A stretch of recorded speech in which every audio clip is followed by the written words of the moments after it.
નમસ્કાર મિત્રો, આપ સૌનું જ્ઞાનલાઈન એજ્યુકેશન ચેનલમાં હાર્દિક સ્વાગત છે। આજના વિડીયોમાં આપણે કહેવતો અને તેના અર્થ પાર્ટ 2 વિશે જાણીશું। કહેવતો આપણી ભાષાને સમૃદ્ધ બનાવે છે અને સ્પર્ધાત્મક પરીક્ષાઓમાં ખૂબ જ મહત્વનો વિષય છે। આ વિડીયોમાં દરેક કહેવતનો સરળ અર્થ, યાદ રાખવાની સરળ રીત અને પરીક્ષામાં ઉપયોગી મુદ્દાઓ સમજાવવામાં આવશે। જો તમે ટાટ, ટેટ, જીપીએસસી, પોલીસ, ગ્રામ સેવક અથવા કોઈપણ સ્પર્ધાત્મક પરીક્ષાની તૈયારી કરી રહ્યા છો તો આ વિડીયો તમારા માટે ખૂબ જ ઉપયોગી સાબિત થશે।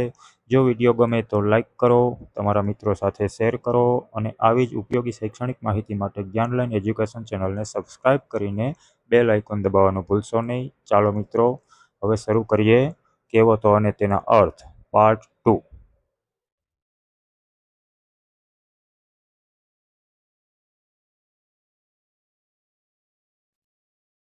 પરમેશ્વર પાધરો તો વેરી આંધળો, જેનો અર્થ છે ઈશ્વરની કૃપા હોય તો કોઈ નુકસાન ન કરી શકે।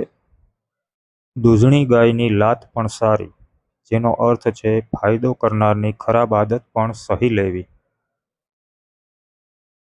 ઘર ફૂટે ઘર જાય, અંદરો અંદર મતભેદ પડતા શત્રુ ફાવી જાય। હાથની આંગળી નાની શું મોટી શું, એક જ સંબંધના માણસો વચ્ચે ભેદભાવ કેવી રીતે હોય। મફતનું ખાવું ને મસ્જિદમાં સૂવું એટલે ચિંતા વિનાનું જીવન જીવવું। શિરા સારું શ્રાવક થવું એટલે હીન આશય માટે પ્રવૃત્તિમાં જોડાવું। આદત જાય મુએ, પ્રાણ અને પ્રકૃતિ સાથે જ જાય। મૂછ પહેલા માંડવો એટલે યોગ્યતા વિના ખોટી ચર્ચા કરવી। સવા મણ તેલે અંધારું એટલે સાધનો હોવા છતાં ગેરવ્યવસ્થા હોવી। 8 વાર ને 9 તહેવાર એટલે હંમેશા આનંદ મંગલમાં રહેવું।